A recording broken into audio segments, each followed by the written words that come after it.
అవార్డులు అందుకున్నదనే విషయాన్ని ఆమె మర్చిపోయింది.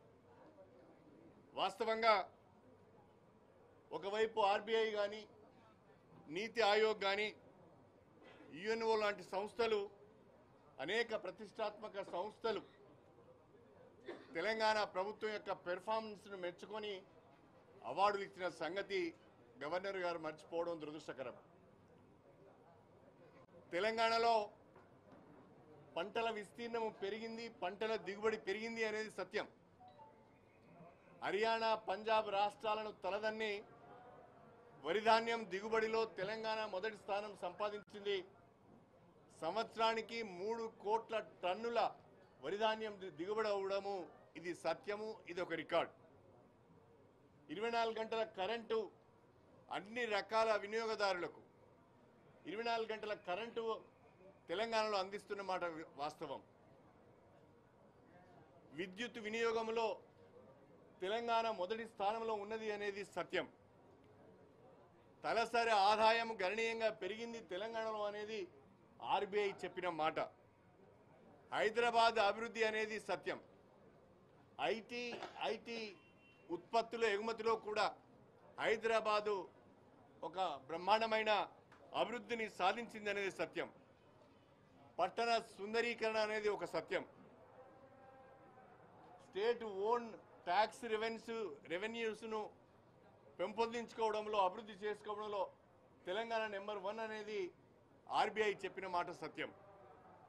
అదేవిధంగా ఇంకా అనేక విషయాలలో ఇవాళ పట్టణ సుందరీకరణ విషయంలో కానీ, పల్లె ప్రగతి విషయంలో కానీ, పట్టణ పచ్చదనము పల్లె పచ్చదనం విషయంలో కానీ, గ్రీన్ కార్పెట్ పెంచే విషయంలో కానీ అనేక అవార్డులు జాతీయ స్థాయి సంస్థల నుంచి తెలంగాణకు వచ్చింది.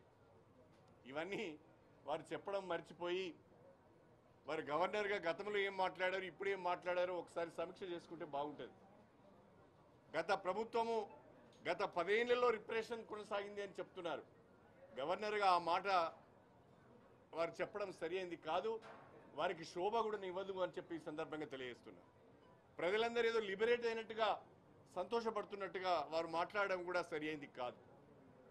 తెలంగాణ ప్రజలు పోరాటం చేసి కేంద్ర ప్రభుత్వం యొక్క మెడలు వంచి కాంగ్రెస్ పార్టీ, అధికారంలో ఉన్న కాంగ్రెస్ పార్టీ పైన ఒత్తిడి తీసుకువచ్చి కాంగ్రెస్ పార్టీ మెడలు వంచి తెలంగాణ సాధించుకున్నారు. ఈ 10 సంవత్సరాల కాలంలో తెలంగాణ ప్రజలు స్వేచ్ఛా వాయువులను పీల్చారు. 2014లోనే తెలంగాణ లిబరేట్ అయింది. ఇప్పుడు కొత్తగా తెలంగాణ లిబరేట్ అయిందని గవర్నర్ గారు మాట్లాడడం, స్వేచ్ఛా వాయువులు ప్రజలు పీల్చుకుంటున్నారని మాట్లాడడం చాలా దురదృష్టకరం. ఇది ఆమెకి ఏమాత్రం కూడా శోభనివ్వదు అని చెప్పి ఆ స్థానంలో, ఆ స్థాయిలో ఉన్న వ్యక్తి మాట్లాడవలసిన విషయాలు కాదు అని చెప్పి సందర్భంగా తెలియజేస్తున్నారు. అదేవిధంగా అబద్ధాలు చెప్పడం వలన, అసత్యాలు చెప్పడం వలన గవర్నర్ గారి స్థానాన్ని అబాస్పాలు అవుతుంది తప్ప ఆ స్థానానికి శోభ మాత్రం రాదు అని చెప్పి ఈ సందర్భంగా గుర్తు చేస్తున్నారు. గవర్నర్ గారు కాంగ్రెస్ పార్టీ ప్రకటించిన 6 గ్యారెంటీలు గవర్నమెంట్లోకి వచ్చిన తర్వాత ఏ రకంగా అమలు చేయబోతున్నాం, 100 రోజుల్లో అమలు చేస్తామని చెప్పారు. దానికి ఇదమిద్దమైన రోడ్ మ్యాప్ లేదు, దానికి ఇదమిద్దమైన ప్రణాళిక లేదు. అది చెప్పకుండా మిగతా అన్ని విషయాలు చెప్పారు. ఇది చాలా బాధాకరమైన విషయం. కొత్తగా గవర్నర్ గారు ఈ సెషన్లో ఏదో చెప్తారని ఆశపడ్డాం. ప్రభుత్వం యొక్క జనరల్గా గవర్నర్ గారి అడ్రస్ ఎట్లా ఉంటుంది అంటే ప్రభుత్వం యొక్క పాలసీలను స్పెల్ చేసే విధంగా ఉంటుంది. అభివృద్ధికి సంబంధించిన, సంక్షేమ కార్యక్రమాలకు సంబంధించిన, అమలుకు సంబంధించిన రోడ్ మ్యాప్ ఉంటుంది. ఈ రెండు కూడా ఈరోజు గవర్నర్ అడ్రస్లో లేవు. ప్రభుత్వం యొక్క పాలసీలు సరిగ్గా స్పెల్ అవుట్ చేయలేదు, అభివృద్ధికి సంబంధించిన, సంక్షేమ కార్యక్రమాల అమలుకు సంబంధించిన రోడ్ మ్యాప్ను కూడా దీంట్లో సరిగా స్పెల్ అవుట్ చేయలేదు. దీనిపైన కాన్సన్ట్రేట్ చేసి ఉంటే గవర్నర్ గారు బాగుండేది. ఆ ప్రసంగానికి కొంత ప్రజల నుంచి స్పందన లభించేది అని చెప్పి నేను ఈ సందర్భంగా తెలియజేస్తూ, గవర్నర్ గారి చేత ఈ రాష్ట్ర ప్రభుత్వం అన్ని అసత్యాలు చెప్పించింది. దీన్ని ప్రజలు గమనించవలసిందిగా నేను విజ్ఞప్తి చేస్తున్నాను.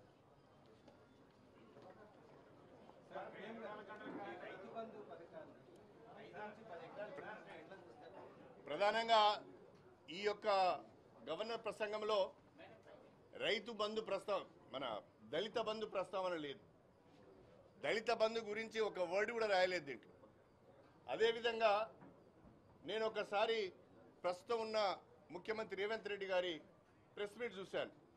వారు ఏమన్నారంటే, మీరు మీ పంటలను అమ్ముకోకండి, మీ ధాన్యాన్ని అమ్ముకోకండి, కాంగ్రెస్ గవర్నమెంట్ వచ్చేదానికి ఆగండి, ఆ తర్వాత మేము ప్రతి క్వింటల్ కూడా 500 రూపాయలు బోనస్ ఇచ్చి కొనుగోలు చేస్తామని చెప్పారు. దానికి సంబంధించిన ప్రస్తావన కూడా లేదు. దళిత బంధు ప్రస్తావన లేదు, పంటలకు బోనస్ ఇచ్చి కొనుగోలు చేసే ప్రస్తావన కూడా దీంట్లో లేదు. అంటే కాంగ్రెస్ ఇచ్చిన హామీల నుంచి అప్పుడే పలాయనము చిత్తగించినట్టుగా భావించవలసి వస్తున్నది.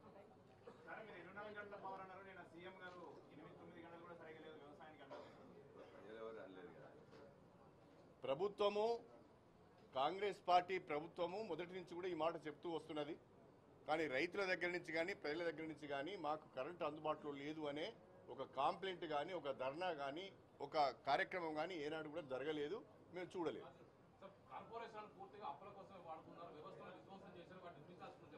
శ్వేతపత్రాలు ప్రకటిస్తా అన్నారు. శ్వేతపత్రాలు వచ్చిన తర్వాత అన్ని విషయాలు దాంట్లో పొందుపరచడం జరుగుతుంది. దానికి సరైన రీతిలో సరైన సమయంలో మా సమాధానం కూడా ఉంటుంది.